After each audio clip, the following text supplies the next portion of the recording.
नमस्कार, जय हिंद। Welcome back to big breaking news. आप देख रहे हैं दिन भर की जरूरी और महत्वपूर्ण खबरें, और अभी तक आपने चैनल को सब्सक्राइब नहीं किया है तो सब्सक्राइब जरूर कर लीजिएगा। प्रधानमंत्री नरेंद्र मोदी ने शनिवार को वाराणसी में अंतर्राष्ट्रीय क्रिकेट स्टेडियम का शिलान्यास किया। इस कार्यक्रम में बीसीसीआई के सभी पदाधिकारी समेत सचिन तेंदुलकर, कपिल देव, सुनील गावस्कर समेत कई पूर्व क्रिकेटर मौजूद रहे। इस दौरान पीएम मोदी ने संबोधित करते हुए कहा कि ये क्रिकेट स्टेडियम बेहद खास है। महादेव की नगरी में इस स्टेडियम की डिजाइन स्वयं महादेव को ही समर्पित है। वहीं उन्होंने इस स्टेडियम को पूर्वांचल के युवाओं के लिए वरदान बताया। सचिन तेंदुलकर ने इस अवसर पर पीएम मोदी को नमो लिखा हुआ जर्सी भेंट किया, और इस कार्यक्रम के दौरान यूपी के मुख्यमंत्री योगी आदित्यनाथ भी मौजूद रहे। आपको बता दें कि कानपुर और लखनऊ के बाद यह उत्तर प्रदेश का तीसरा अंतर्राष्ट्रीय स्टेडियम होने वाला है।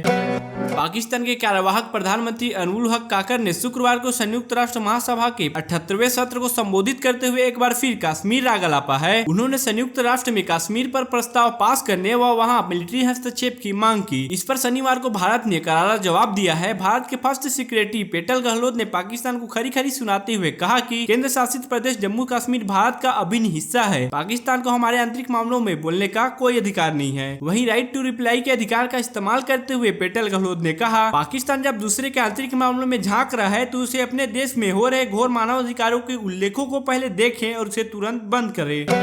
भारत और कर्नाटक बीच बढ़ते राजनयिक तनाव के बीच पेंटागोन के पूर्व अधिकारी माइकल रूबिन का भारत को लेकर बड़ा बयान सामने आया है। उन्होंने मीडिया से बातचीत करते हुए कहा, अगर संयुक्त राष्ट्र अमेरिका को दोनों देशों के बीच किसी एक देश को चुनना पड़े तो वह भारत को चुनेगा। उन्होंने आगे कहा कि भारत राजनीतिक रूप से कनाडा से अधिक महत्वपूर्ण है। यही नहीं, पेंटागन के पूर्व अधिकारी ने कहा कि जस्टिन ट्रूडो के आरोपों से कनाडा को भारत से ज्यादा खतरा है।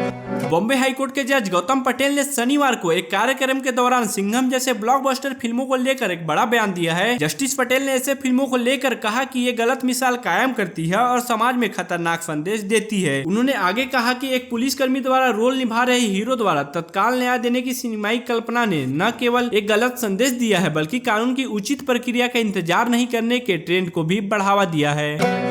कनाडा और भारत के बीच जारी टेंशन पर कांग्रेस नेता शशि थरूर ने दोनों देशों के बीच पुराने संबंध को बहाल करने की नसीहत दी है। उन्होंने कहा, भारत कनाडा के संबंध लंबे समय से मजबूत और महत्वपूर्ण है। वहीं उन्होंने आगे कहा, मौजूदा विवाद को शांति और परिपक्वता का परिचय देते हुए निपटाना चाहिए ताकि इसका संबंधों पर स्थायी दुष्प्रभाव न हो। वन नेशन वन इलेक्शन के लिए गठित उच्च स्तरीय कमेटी की पहली मीटिंग शनिवार को यानी 23 सितंबर को की गई। इस बैठक में गठित पैनल के सभी सदस्य मौजूद रहे, लेकिन कांग्रेस नेता अधीर रंजन चौधरी नहीं पहुंचे। आपको बता दें कि यह बैठक Jodhpur officers hostel near India gate पर तकरीबन 1.5 घंटे तक चली, और इस बैठक में आगे की रणनीति पर चर्चा की गई। प्रधानमंत्री नरेंद्र मोदी पर हरियाणा कांग्रेस के अध्यक्ष उदय भान द्वारा दिए आपत्तिजनक शब्दों को लेकर सियासत तेज हो गई है। वहीं बीजेपी के सांसद सुधांशु त्रिवेदी ने पलटवार करते हुए कहा कि उदय भान द्वारा वीडियो का सार्वजनिक होने पर न केवल बीजेपी के सभी सदस्य बल्कि हर आम आदमी दर्द व पीड़ा का अनुभव कर रहा है। वहीं उन्होंने पीएम मोदी के लिए ऐसे शब्दों का इस्तेमाल को निचले स्तर की राजनीति बताया।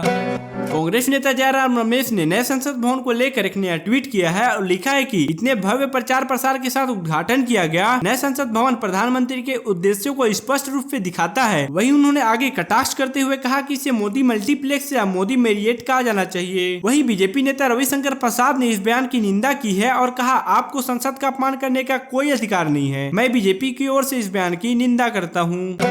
कर्नाटक में कांग्रेस विधायक बासवराज राया रेड्डी ने शनिवार को दावा किया है कि राज्य में 5 और उप मुख्यमंत्री बनाए जा सकते हैं। उन्होंने कहा कि सरकार इसे लेकर विचार कर रही है। कांग्रेस विधायक ने कहा कि यह प्रस्ताव कैबिनेट में भी पास हो चुका है और कई मंत्री इसके समर्थन में हैं। वहीं आपको बता दें कि अभी सिद्धारमैया सरकार में सिर्फ डीके कुमार ही एकमात्र डिप्टी सीएम है। राजस्थान चुनाव से पहले सामने आई एक तस्वीर ने वहां की राजनीति में हलचल बढ़ा दी है। एक कार्यक्रम के दौरान सीएम गहलोत और बीजेपी नेता वसुंधरा राजे दोनों एक साथ दिखे। तस्वीर सामने आने के बाद वहां अटकनों का दौर तेज हो गया है। आपको बता दें कि वसुंधरा राजे इस बार बीजेपी के चुनाव प्रचार से भी दूर हैं और साथ ही उन्होंने परिवर्तन यात्रा में भी हिस्सा नहीं लिया था। ऐसे ही डेली अपडेट्स के लिए और खुद को खबरों के साथ जोड़े रखने के लिए सब्सक्राइब करें हमारा चैनल।